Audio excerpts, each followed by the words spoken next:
you're saying is what you probably typically think science class is for students. These are students at Chicago's Robeson High School, but they're very special students, and my guest today, who I'm going to introduce you to now, is Dr. Zafra Lerman, who is the head of Columbia College Chicago's Science Institute, and is the most special science teacher in the entire universe, as far as I'm concerned. This is correct. This is correct. Zafra, it is really good to have you on Chicagoing. And we started out with students looking through microscopes. You have a different spin on the way students should learn science, don't you? Yes, I think students should learn science in a very interesting way. And what we do, by the way, those are Robeson students that are in the labs at the Science Institute at Columbia College. So they come to Columbia College? They come to Columbia College, and this is the lab you had seen. It's because we have a partnership with Robeson High School to develop a Math Science Technology Academy there that will attract students that want to come to this academy. And we practically got married to Robeson High School for the next 5 years with support from the Board of Education of the Chicago Public School. The way we teach science is, sure, the students have to do the experiments because science is a hands-on. But in addition, we integrate science with art, music, dance, drama, because students... Now, why do that? Why can't they do just that? sit in the classroom and have it pumped into their heads? This is exactly what you shouldn't do. When you pump into the head, it is being pumped out the minute the test is over. You try to remember all the facts that they pumped into your head, and then you had the test, and a month later you didn't remember it. Right. The most important thing is to develop understanding, logical thinking, critical thinking, and problem solving. Now, why, as a scientist yourself, do you think it's important to teach this way? As a scientist that did research many, many years, and I knew I'll be a scientist by the age of 3. For the people by the age of 3? Yes. For the people that know by the age of 3 that they will be scientists, it doesn't matter how you teach them. No teachers can spoil that. Okay. But the 99% of the population that will not become scientists, today it's very important for them to understand science.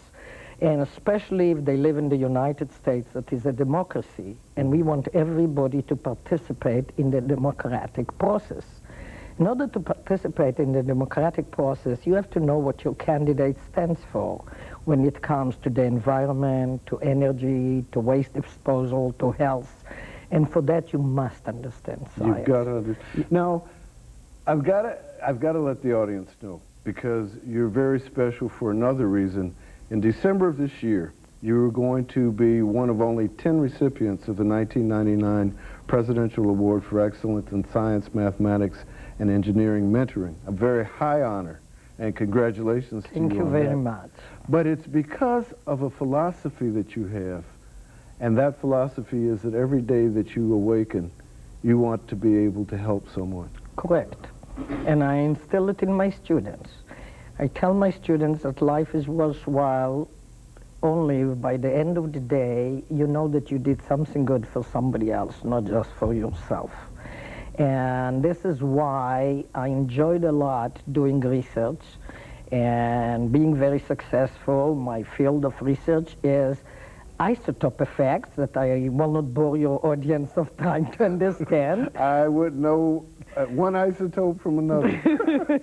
But you teach science, and we've got some tape of you in action, some of the work that you do to engage young people in understanding that science doesn't have to be all in the laboratory. Correct. Now, we're looking at a tape right now which gives us a pretty wide-ranging view of the types of things. Now, those were teachers that were just... The first one were teachers from the Chicago Public School that showed us a rap on acid rain. And here we're looking at... This is children, 7th grade. They did a cartoon. And it's so accurately in chemistry that you will not have a lot of college students that will understand. And here they are dancing the depletion of the ozone layer. The depletion of the ozone layer. And dance. Correct. And here is another cartoon by 7th graders. And in order to be able to do it, they had to really understand the science. I got plenty of ozone. This is one of my students performing now in Princeton. I have plenty of ozone. I have plenty of ozone. And this is Ozone the Clown. Just clowning around but making science not only explaining all the ozone. And this is a cartoon on ionic bond that a student did. And this is 007. Nitrogen has a 7 as an atomic number. To each other. Once upon a time, So back what in time not long we are before us, there seeing lived a group of here creatures in a place is called truly Garbage Forest. science, not only fun, but the Bond fathers. Done like the Godfather. Students, as you say, because of your outlandish, creative teaching techniques, learn the material. I believe that everybody can and should learn science. But people learn in different ways. Well, we're going to talk about those ways when we come back with Dr. Zafra Lerman and Chicago right after these messages. Don't move an isotope. We'll be right back.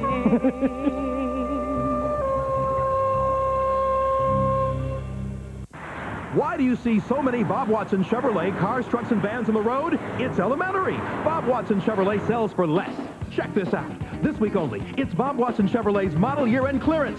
Smart buyers get a new Cavalier for just $89 a month, or just $89.95. And save with 0% financing. At Bob Watson Chevrolet, everybody drives. Good credit, bad credit, or no credit. It's no mystery at all. Nobody sells for less than Bob Watson Chevrolet. 147th and Halsted in Harvey. Why is this guy so excited? Well, watch Wheel of Fortune this week and you'll understand. It's Southern California week on Wheel of Fortune. The tide is high and the sun is shining as Wheel hands out convertibles, cash, and trips. It's like totally awesome, dude. Meet some real Wheel fanatics, including Darlene, who gave birth while watching Wheel. It was just me, the doctor, the nurse, you and Van. Don't miss Wheel of Fortune. It's labor-inducing fun all week. Monday at 6:30 on ABC7. The key to having a healthy baby may be as simple as planning ahead. Hello, everybody. I'm ABC7's Linda Yu. October is the March of Dimes Healthy Baby Awareness Month. If you dream of having a healthy baby, there are some things you can do before you get pregnant to reduce the risk of birth defects. Things such as taking folic acid every day and making regular visits to your doctor. Your baby deserves to have a great start in life. Think ahead and prevent birth defects. For a pre-pregnancy guide, call the March of Dimes at 1-800-272-4187. It could happen to any of us. Then she stopped breathing and called the paramedics, and she died that day. You put your trust in their hands, but do you ever question if you're getting the right medication? I'm ABC7's Sylvia Perez. How often do mistakes happen and why? I'll tell you steps you need to take to make sure you're getting the right medicine. Learn how to avoid medication mix-ups. A Health Beat special segment Thursday on ABC 7 News at 10. Love Chicago way. Welcome back to Chicago, and I am having a wonderful, delightful conversation with Dr. Zafra Lerman, who is the head of Columbia College Chicago's Science Institute and is about to become a presidential award winner in science, math, and engineering mentoring. Zafra, you know, in the last segment, we looked at some examples of the really wonderfully fun way that your students get engaged in learning about science. Why is it important, and you touched upon it a little bit, but why is it important for, in this day and age, to have scientific literacy? As I mentioned before, we live in a democracy, and in order to participate in the democratic process in a technological scientific world, you must have a background in science and understand what you vote for and what your candidate stands for. For example, if they want to have a radioactive waste disposal in Evanston, you want the Evanston residents to know what it means, to know what to do with that. It's very important to know how to preserve our environment and what destroys the environment. Today we have a subject like green chemistry, is how to make sure that everything is environmental sound. And if we don't give this background to everybody, then people will not be able to participate in the democratic process. Then we don't have a real democracy if we have only an elite group that can understand really what is going on. In addition, out of the 500-something Congress men and women that we have, very few have a scientific background. It's very important that we know what we want them to do, because if they don't have the background, somebody needs to have. And if we will train everybody, our future Congress will have a very strong background in science and mathematics and technology. So it's the way the world is moving, the development very quickly too. And the developments in science and technology are huge. Now, let me ask you this. One of the things that you have been recognized for is your dedication to working with students from disadvantaged communities. And that speaks to this whole issue of scientific literacy. Correct. And you've said that students who live in an economically disadvantaged community don't have any less potential of being scientific leaders than anyone else. Correct. I think they are very talented. I think they can be very successful. And as I said on another program on ABC once, if we would take the best teachers into the inner city students will be the best. And a lot of the projects that you showed are of inner city kids that came to Columbia College and became very successful. And I have a proof that if you teach in the right way and you give the right attention, everybody can be successful. And this is why I left the Ivy League world where I was at Cornell University, Northwestern, to come to Columbia College, that is inner city, open admission, art school, to make sure that I can make a difference. And I have to thank the National Science Foundation that funded a lot of my programs, and then asked that we take these programs into the inner city and work with the Chicago Public School, where we have a lot of successes to show there. Well, something happened earlier this year at the Harold Washington Library Center Winter Garden. Tell me a bit about that event. I think we're going to roll a little tape to see firsthand what was going on there. This event is, we brought 12 buses loaded of inner city parents, teachers, and students. And here you see the student doing a dance on the periodic table. We had 500 people there that had dinner, showed scientific dances and songs, participated in scientific experiments, and had a wonderful time. All these people participate in our different programs. The parents are funded by the Joyce Foundation, the teachers by the National Science Foundation, and we have another group there that is funded by the Annenberg Chicago Challenge for parents and teachers.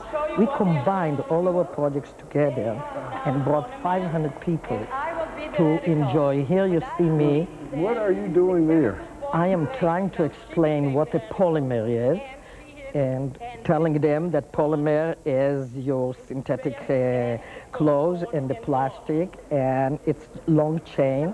And I polymerize. You see, all the 500 people became now one big polymer. Before they were monomers, standing everybody separately, and here is the result. The whole people are now one long polymer. And I think that is an absolutely wonderful metaphor for the type of work that you're doing. You're not only teaching a lot of folks about scientific principles, but you're also teaching about the fine art of human being. It's correct. There is one of your students who's going to be joining us in the next segment, whose life was absolutely turned around by what you do. So I want you to stay with me. We're going to have more Chicagoing with Dr. Zafra Lerman coming up right after these messages. Don't budge a molecule. Love Chicago way.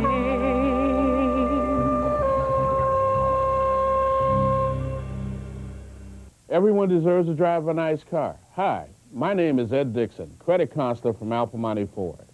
Even if you've had credit problems in the past, we offer some of the lowest rates and easiest terms in the industry today. And we guarantee that 100% of all applications will be accepted and processed.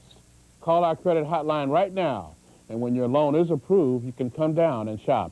Get the credit you deserve from Alpamani Ford in Melrose Park.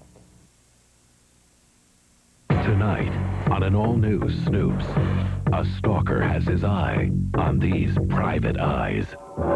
Look at what you do for a living. You're either going after freaks or being hired by them. He was here again. Hello, Dana. He's just trying to scare me. All I know is I got somebody breaking in my house painting slut on my car.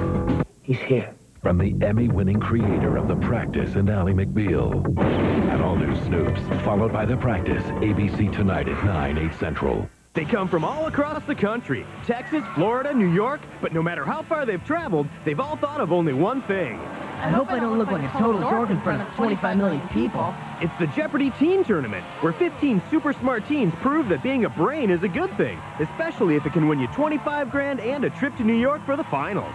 Man, they're good. They're young, they're smart, and they think they've got all the answers. Don't miss week 1 of the Jeopardy Teen Tournament. Monday at 3:30 on ABC 7. Finding your fortune can be as simple as following your heart. They had the courage to do what you're just sitting at home thinking about. They love to shop, and they've made millions doing it. You just punch in the bride's name, and you get to see on the computer what has been bought. That simple. That is a good idea. He was a jobless handyman with a 3-word idea. Rent a husband. Rent a husband. Follow your heart, and your wildest dreams really can come true. Monday's Oprah. Monday at 9 on ABC 7. Love Chicago way. Welcome back to Chicago. Today we are just having a good time, believe it or not, talking about science. It can be fun with Dr. Zafra Lerman, who is the head of Columbia College Chicago Science Institute. And joining me in this segment is Joanne Davis, who was one of Zafra's former students. Yes, that's correct. But as a result of your contact and Zafra being a catalyst for positive change, to use a scientific term, your life changed from one of tragedy to one of success. Can you share with us what happened, Joanne? Yes. Upon enrolling into Columbia College, one of Zafra's class, from ozone to oil spills. From ozone to oil spills. From ozone to oil spills. That's the name of the class. That's the name of the class. Okay. Where we, as students, have to come up with the project that's in our field. Mine is music. Mm-hmm. And at the time she was announcing these, giving us the outlines on what we had to do, I was like, man, these kids are going to really, because, you know, I'm up there, you know. Oh, you're just a little bit older than other kids. Yes, just a little bit older than other kids. And I was like, I got to come up with something. So after being incarcerated for that length of time, 3 years. No, wait, incarcerated, let's back up. We don't know about that. You were going to Columbia College at the same time you were serving a prison term. Yes, at a work release center. And I was released every morning to attend classes at Columbia College. And at which time I would have to go back to the work release center, which is nothing but a form of being incarcerated, and sign in to make sure that I was in. But every morning I was let out to go to school. And I enrolled into Zafra's class, took it, composed a song. I come from a disadvantaged family, and I got off on the wrong side in life, you know, and I thought, this is not going to work, with my self-esteem being very, very low. Taking Zafra class helped me to rebuild my life and to turn it around. Amazing. I wrote a song called Try to Stop the Air Pollution, which I won and went to Princeton and Indiana University to perform, where professors at both universities was amazed. Now you composed and performed a song at Princeton. Correct. And Indiana University. Correct. And you were serving time for offenses that you'd committed earlier in your life. Exactly. But you decided to take a course called From Ozone to Oil Spills. That this lady taught. That this lady taught. And that had a rewarding, that gave me just hope in life, just more hope, where a chemical destroyed my life and a chemistry class rearranged my life. It gave me back hope. Wow. So I'm grateful. And it's just amazing. She's really wonderful. She teaches us, she lets us learn. She doesn't make us learn. She lets us learn. And that's one good thing about it. She brings out all the creativity in one person. Where mine was on the burners, she helped me to bring mine out. And since then, I've been performing with her in community places, science seminars and community affairs. Once we did, a couple of times we did one with Paul Vegas, the CEO of the Chicago Public Schools, Paul Vallis. And I've been enjoying it. It's been around. American Chemical Society. So you have totally emerged as a completely different human being. As a result of knowing and taking her class. Zafra, exactly. How does that make you feel? It makes me feel wonderful. This is what I say life is worth living for. If I could take, I didn't understand when Joanne told me that I have to write a letter to get somebody's permission for her to go to Princeton and to Indiana. I said, whose permission does she have to get? But I did not ask question. I just wrote. I said, she did this great job. She has to go. The reason for Princeton and Indiana is that the National Science Foundation funded this course to be developed in these three institutions. At these three institutions? Three institutions. Indiana University, Princeton University, and Columbia College in Chicago. In Chicago. So therefore, why Columbia College students flew to Princeton and went to Indiana. And suddenly Joanne says, I need permission. I didn't ask question. I wrote that she has to go. She project now, has when did you learn that she was really asking permission to be released to go out of state? I think it was a year later. I took her out for lunch at the Hilton Hotel, and she suddenly said to me, do you know to whom you wrote the letter? And I said, no.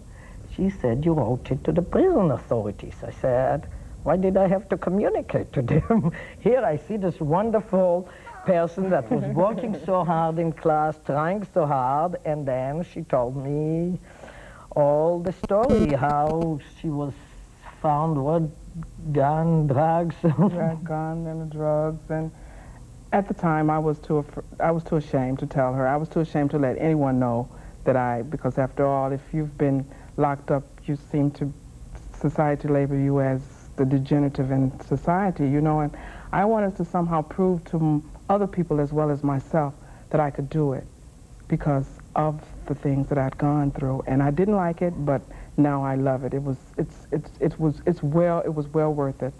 And the proof is in the pudding. The proof because next year in June, you will be graduating with a master's degree from Columbia College. Correct.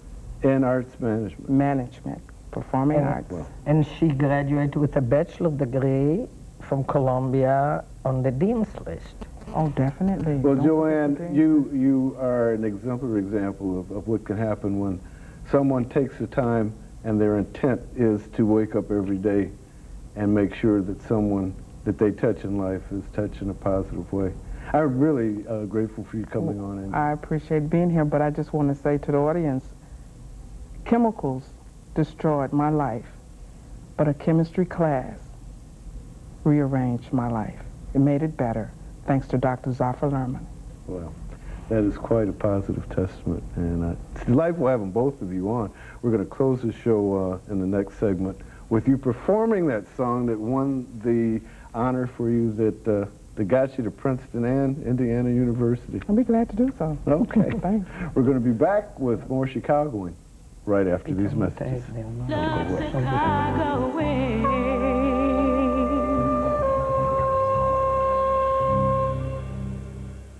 They defined a generation. Bigger than the Beatles. And showed us what a family could be. Here's to everyone having a Partridge family in their life. But when the lights went dim, No! the fairy tale ended. Would you ever date anyone like Lori Partridge? Are you kidding? She's my sister. Hey, Keith. I am sick and tired of being Keith Partridge. The untold story of the Partridge family. Come on, get happy. Saturday, November 13th on ABC. These lyrics are ridiculous. Go inside. On the next Inside Edition, what if you saw someone pretending to be you? Some stranger on a video using your name, look, and credit card to steal. Someone's ripped off Rosalie's identity and she's about to get the shock of her life. This blows my mind. She's stolen your identity. Now see how real Rosalie wants to make phony Rosalie pay. Watch the next Inside Edition. Monday at 3 on ABC 7. It could happen to any of us. Then she stopped breathing and called the paramedics, and she died that day. You put your trust in their hands, but do you ever question if you're getting the right medication? I'm ABC 7's Sylvia Perez. How often do mistakes happen and why? I'll tell you steps you need to take to make sure you're getting the right medicine. Learn how to avoid medication mix-ups. A Health Beat special segment Thursday on ABC 7 News at 10. It's daybreak, but not everybody's just getting up. We know how important morning news is to people. It's how many start their day. We work hard, all of us here do, to make sure we have the latest on breaking news and events making news in your neighborhood. I do whatever I can to give you the most accurate forecasts. I love to help you plan your day. Chicago traffic is tough. My mission to help people get to work on time. The people of ABC 7 News, there for you each weekday morning beginning at 5. Welcome back to Chicago in Course today. We've been talking about science, creativity, and one very special person. That is a formula, I think, for success. Zafra, in 20 words or less, what would you say is the most important thing in your life? The most important thing in my life is to help somebody that is underprivileged to be successful in life. And every day I'm trying to do it. Great. Well, that is beautiful, and Joanne. every day she does it. And you are a testament definitely and living proof that it's true. Yes, that it works. Well, we're gonna close the show with you performing your award-winning song. Thanks. And thank you both for being on Chicago. Thank you very much.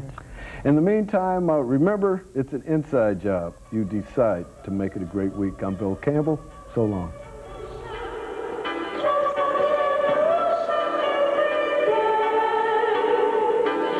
Polluted air on the outside with fumes and sulfur, nitrogen dioxides from manufacturers and automobiles, while toxic waste contaminate our landfills. Factories dump, bury, and burn, leaving poison rounds under the sun. Because of the paper and plastics destroys fresh air and leaves the earth plastic. We are drugs and trash products. They take fresh air away from us. Companies should use a clean, safe product. Then we won't have fresh air and